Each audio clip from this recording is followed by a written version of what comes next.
दोस्तों, क्या आपने अजय देवगन की सिंघम मूवी देखी है? फिल्म को छोड़ो साथियों, रियल लाइफ में हमारे देश में और हमारे बीच एक ऐसा जांबाज पुलिस ऑफिसर है सिंघम।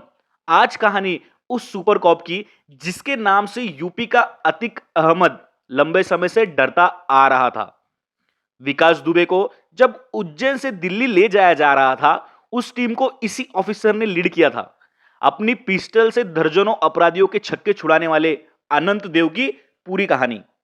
चलिए साथियों, आज सुनिए रियल लाइफ सिंघम की कहानी, रुद्रा की जुबानी। आज हाइलाइट्स करेंगे कुछ खास विषयों पर। उत्तर प्रदेश के दूसरे सबसे बड़े एनकाउंटर स्पेशलिस्ट, अपनी मौत से पहले अतिक अनंत देव के नाम से भी कांपता था।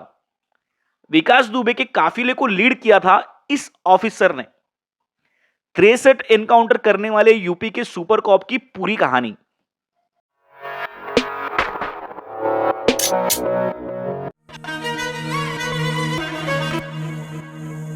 साथियों, हमारे देश में कई ऐसे पुलिस ऑफिसर हुए हैं जिनके नाम को सुनते ही अपराधियों के होश उड़ जाते थे, थर थर आते थे वो लोग और अपनी पैंट गिल्ली कर लेते थे।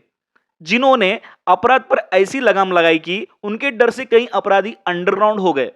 और उनमें से एक है उत्तर प्रदेश के जांबाज पुलिस ऑफिसर अनंत देव। जैसा नाम वैसा काम।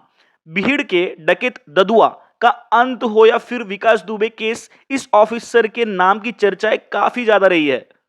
उत्तर प्रदेश का माफिया अतिक अहमद भी जब तक जिंदा रहा, अनंत देव के नाम से थरथर रहा था। अनंत देव 63 एनकाउंटर करने वाले फतेहपुर के रहने वाले हैं। उन्होंने अपना पुलिस करियर 1987 बैच के प्रदेश पुलिस सर्विस पीपीएस अधिकारी के रूप में शुरू किया था। वो कई जिलों में डीएसपी और फिर एसएसपी बने। साल 2006 में अनंत देव को आईपीएस के रूप में प्रमोट भी किया गया था। इसके बाद उन्हें जो अहम रोल था एसटीएफ में, जिसके बाद वो सबसे ज्यादा चर्चा में आए थे।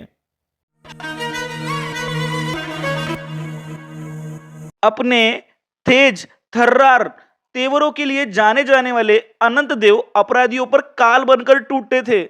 जहां भी अनंत देव की पोस्टिंग होती, वहां अपराधियों में पहले से ही दहशत का माहौल कायम हो जाता। आजमगढ़ में तो आईएसआईएस के नाता रखने वाले कई क्रिमिनल्स को इस जांबाज ऑफिसर ने एनकाउंटर में उनकी खोल के मार गिरा दिया था। जनता इन्हें अपराधियों का यमराज तक कहने लगी थी। अरे तेज थर्रार अनंत देव का डकैत दादुआ को मारने में भी अहम रोल माना जाता है। यह बात है साल 2007 की। अनंत देव के आईपीएस बनने के बाद तत्कालीन यूपी एसटीएफ चीफ अमिताभ यश ने उन्हें अपनी टीम का हिस्सा बनाया था। वो एसएसपी के तौर पर भीड़ से डाकुओं के खात्मे का काम मिला। तब शिव कुमार उर्फ दादुआ का ऐसा खौफ था कि उस इलाके में दादुआ की एक पैरेलल सरकार चलती थी। राजनेता भी दादुआ के दरबार के नतमस्तक रहते थे। ऐसे वक्त में अनंत देव और उनकी टीम ने लंबे ऑपरेशन के बाद डाकू डैडी दादुआ को मार गिराया। ना सिर्फ दादुआ बल्कि भीड़ के एक और बड़े डाकू डाकू टोकिया का अंत भी अनंत देव ने ही किया। साथियों, जैसे ही इन दोनों डाकुओं को सफाया कर इन्हें नर्क भेजा गया, उसके बाद हमारे अनंत देव काफी ज्यादा फेमस हो गए थे। उनके नाम से बड़े बड़े अपराधियों की खौफ खाने लग गए थे। साल 2020 में अनंत देव फिर काफी चर्चा में रहे। वजह थी विकास दुबे एनकाउंटर। बिकरू कांड के मुख्य आरोपी विकास दुबे ने मध्य प्रदेश के उज्जैन में सरेंडर कर दिया था। दरअसल कानपुर के गांव बिकरू में विकास दुबे उसे पकड़ने आई पुलिस की टीम पर भयानक हमला किया था। विकास दुबे और उसके साथियों ने मजाक में इतनी ताबड़तोड़ गोली चलाई कि वहां 7-8 पुलिसकर्मियां शहीद हो गए थे। इसके बाद विकास दुबे वहां से रफू चक्कर फरार हो गया था। इस दौरान विकास दुबे के कई राजनीतिक लोगों से संबंध सामने आए थे। ऐसे में पुलिस के सामने विकास दुबे को जल्द से जल्द गिरफ्तार करने की लोगों की जिम्मेदारी आ गई थी। इस बीच मध्य प्रदेश में विकास दुबे ने सरेंडर कर दिया था। विकास दुबे को यूपी लाने के लिए एसटीएफ की टीम मध्य प्रदेश रवाना हुई थी। इस टीम को लीड करने वाले थे अनंत देव। विकास दुबे गाड़ी से लाया जा रहा था, लेकिन रास्ते में एनकाउंटर में विकास दुबे की गाड़ी पलट गई।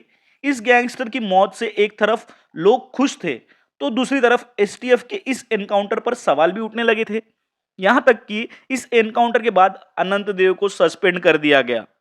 हालांकि 2 साल बाद यानी इसी साल मार्च में एक बार फिर उनकी बहाली एसटीएफ में हुई है।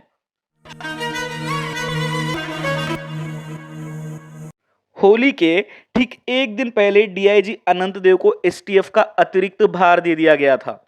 ये खबर जैसे ही राज्य में फैली, माफिया अतीक अहमद और उसके परिवार की नींद हराम हो गई थी।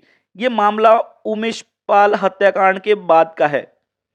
विकास दुबे कांड ने वैसे ही सारे अपराधियों को डरा कर रखा हुआ था, ऊपर से एक बार फिर टॉप एनकाउंटर स्पेशलिस्ट अनंत देव को एसटीएफ में वापसी अतीक गैंग के लिए खतरा बन चुकी थी। अतीक और उसके परिवार को डर सताने लगा था कि वहां भी एनकाउंटर का शिकार ना हो जाए। यहां तक कि अतीक के परिवार ने कोर्ट में अर्जी तक लगा दी थी। अतीक जब तक जिंदा रहा, अनंत देव के नाम से कांपता रहा। देश में होने वाले क्राइम्स की जानकारी रखने के लिए हमारी इस चैनल क्राइम रिकॉर्ड्स को सब्सक्राइब करो और बेल आइकन को ऑल पे क्लिक करके रखो, ताकि आपके आसपास होने वाले क्राइम से आप सतर्क रह सके।